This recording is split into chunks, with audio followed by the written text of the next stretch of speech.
वाशिम जिल्ह्यात वारंगी गावच्या विनोद दहात्रेंकडे 25 एकर कोरडवाहू शेती आहे। त्यांचं 10वी पर्यंत शिक्षण झाल्यानंतर वडिलांनी शेतीकडे वळण्याचा सल्ला दिला, पण कोरडवाहू शेती कशी परवडणार असा प्रश्न त्यांना पडला। मग 2010 मध्ये त्यांनी जवळच्या ऊर्ध्व मोरणा प्रकल्पातून जलवाहिनी टाकून पाण्याची सोय केली। त्यानंतर 4 एकरात पपईची लागण केली।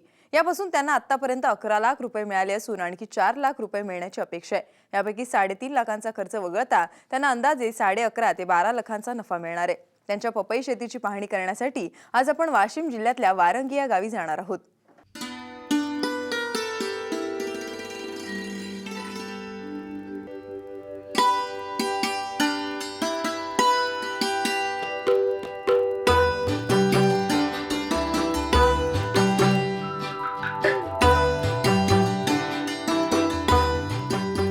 वाशिम जिल्ह्यातल्या मालेगाव तालुक्यातल्या वारंगी गावात विनोद दहात्रेंकडे 25 एकर कोरडवाहू शेती आहे। वडिलांच्या सल्ल्याने 1999 पासून तेही शेती करतायत, पण कोरडवाहू शेतीतून त्यांना फारसा नफा मिळत नव्हता। मग पाण्याची सोय करून त्यांनी भाजीपाल्याची शेती करण्याचा निश्चय केला। 25 एकर शेती होती आणि ती कोरडवाहू होती, पाण्याचा काही सोर्स नव्हता। तर आम्ही 4-5 वर्ष वडिलांसोबत लहान शाळेत असताना शेताकडे जात असताना 2-3 वर्षानंतर मग मी 10वी शिक्षण माझं पूर्ण झालं। नंतर काही भाऊ वगैरे नसताना म्हणजे मी एकला असल्यामुळं मी ठरवलं की आपण शेती करायची। 2010 मध्ये त्यांनी जवळच्या ऊर्ध्व मोरणा प्रकल्पातून जलवाहिनी टाकून शेतीला पाण्याची सोय केली। सुरुवातीला त्यांनी भाजीपाला लागवडीचा विचार केला, पण जवळपास मोठं मार्केट नसल्याने त्यांनी हा विचार सोडून दिला आणि फळबाग लावण्यास सुरुवात केली। 3 किलोमीटर पाईपलाईन केली आणि विहीर घेतली। त्या विहिरीत पाणी टाकून 7.5चा पंप टाकून काही भाजीपाला लावायचं ठरवलं पहिल्या वर्षाचं नियोजन। नंतर मी भाजीपाला 1 एकर 1.5 एकर 1-2 वर्ष भाजीपाला घेतला। मिरचीसारखे पीक घेतले, मिरची, हळद, अद्रक।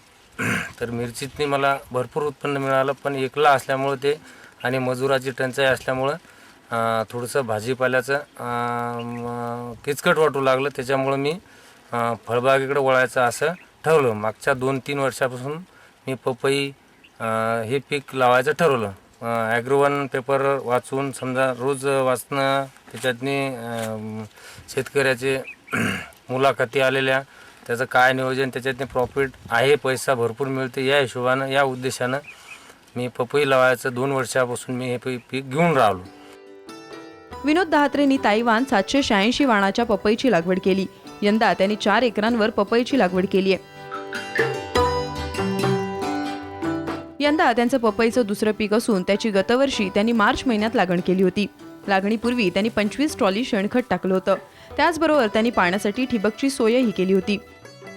मागच्या वर्षी 3 एकर पपई घेतली आणि त्या 3 एकरात मी दिल्ली, मंगरुळपीर, लखनौ या व्यापाराला माल दिला मी। तर त्यांच्या भावातनी आणि चिल्लर विक्रीतनी जवळपास डबल तिबलचा फरक वाटला। आणि एक तर पेमेंटचे वांदे, पेमेंट म्हणजे ठोक विक्री केल्यामुळं त्याचं 15 दिवसानं पेमेंट देतो म्हणून असं त्यानं मागच्या 2 वर्षातनी त्यानं बऱ्याच शेतकऱ्याची फसवणूक केलेली।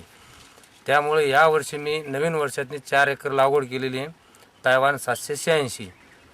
ही लागवड मी एप्रिल 1, 2, 3 ला केलेली आहे आणि विक्रीवर माझी पपई 10व्या महिन्यातनी स्टार्ट झालेली आहे।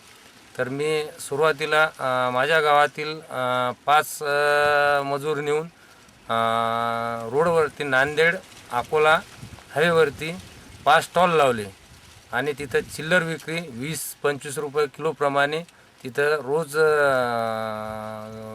8 ते 10 क्विंटल माल विकला जात होता। तिथून मग ते वाढत हळूहळू असं पपईचं 50% म्हणजे 2 महिने नॉनस्टॉप विक्री झाली रोजची।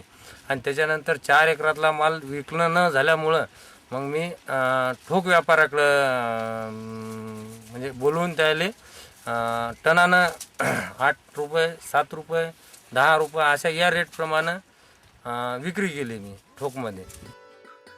सध्या त्यांच्याकडे 4000 झाडांची लागण असून त्यापैकी 3500 झाडांपासून पपईचं उत्पादन सुरू आहे। आतापर्यंत त्यांनी 60% पपईची विक्री केली आहे। यापासून त्यांना अंदाजे 11.5 ते 12 लाखांचा नफा अपेक्षित आहे। पपईचं प्लॅनिंग मार्च 15 तारखेला लावायचं ठरवलेलं होतं।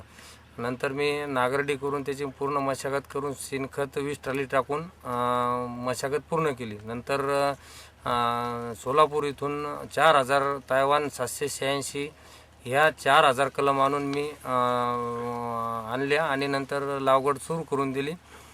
एप्रिल 1, 2, 3ला लागवड पूर्ण झाली आणि नंतर त्याला ड्रीपद्वारे खतं देऊन त्याची आणि पाणी देऊन 1-2 घंटे पाणी रोज डेली देऊन त्याची पाण्याची नियोजन आणि खताचं नियोजन हे चालू करून दिलं.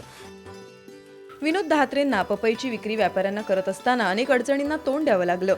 शिवाय व्यापाऱ्यांकडून मोठी लूट व्हायची. मग त्यांनी आपल्या गावाजवळच्या अकोला नांदेड महामार्गावरच पपई विक्रीला सुरुवात केली. महामार्गावर 5 स्टॉल लावून त्यांनी 70% मालाची विक्री केली.